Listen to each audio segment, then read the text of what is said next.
नमस्कार मित्रांनो, मी आहे अंकिता आणि आपल्या यूट्यूब चॅनलवरती तुमच्या सगळ्यांचं स्वागत आहे. आज आपण बनवणार आहोत अतिशय पौष्टिक, प्रोटीनयुक्त आणि कुरकुरीत मिक्स डाळीचे अप्पे. जर तुम्हाला रोजच्या नाश्त्याला काहीतरी नवीन आणि हेल्दी खायचं असेल तर ही रेसिपी शेवटपर्यंत नक्की पहा.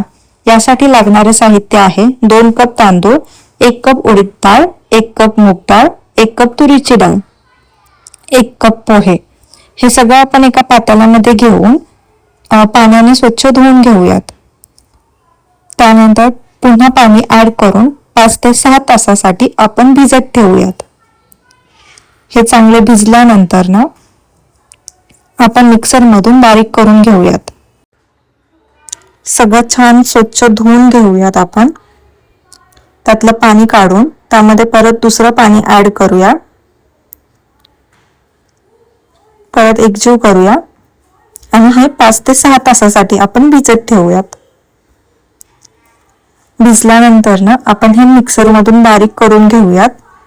अगदी मस्त मऊ असं बारीक करूया. बारीक केल्यानंतर ना हे रात्रभरासाठी भिजत ठेवूयात. किती छान प्रकारे आपलं मिश्रण आंबलेलं आहे आपण बघू शकतो. हे सगळं एकजीव करून घेऊयात. याच्यामध्ये चिरलेला कांदा, मिरची, टोमॅटो, कोथिंबीर टाकूयात. याने खूप छान चव येते आणि अगदी आपल्याला बाहेर जसे अप्पे मिळतात तसे अप्पे आपण घरी सुद्धा बनवू शकतो. याच्यामध्ये मीठ ऍड करूयात आणि पुन्हा सगळं हे एकजीव करून घेऊयात. आपण बघू शकतो पिठाची कन्सिस्टन्सी किती छान आहे. जास्त पातळही करायचं नाही आणि जास्त घट्टही ठेवायचं नाही. एकदम मीडियम अशा प्रकारे आपलं पीठ तयार आहे अप्प्यांसाठी. अप्पे कुणाकुणाला आवडतात कमेंट मध्ये नक्की सांगा आणि ही रेसिपी तुम्हाला कशी वाटली हे सुद्धा सांगा.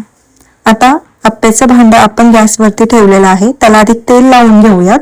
त्यानंतर ना प्रत्येक ह्याच्यामध्ये आपण अप्पे सोडूयात.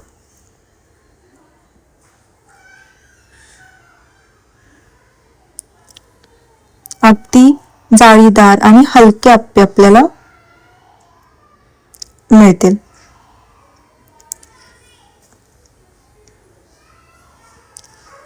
तुम्हाला जर हा व्हिडिओ आवडला असेल तर नक्की लाईक करा, शेअर करा आणि आपल्या चॅनलला सबस्क्राईब करायला विसरू नका.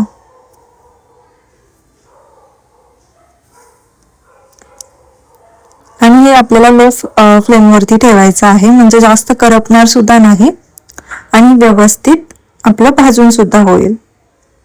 याच्यावरती आता आपण झाकण ठेवूयात. तेल सोडूया आणि मग त्यानंतर आपण झाकण ठेवूयात. तेल सोडल्यामुळं ते आपल्याला उलटायला सोपं जातं. आता यावरती आपण ठेवूयात झाकण. आता 5 ते 10 मिनिटं आपण वाट बघूयात.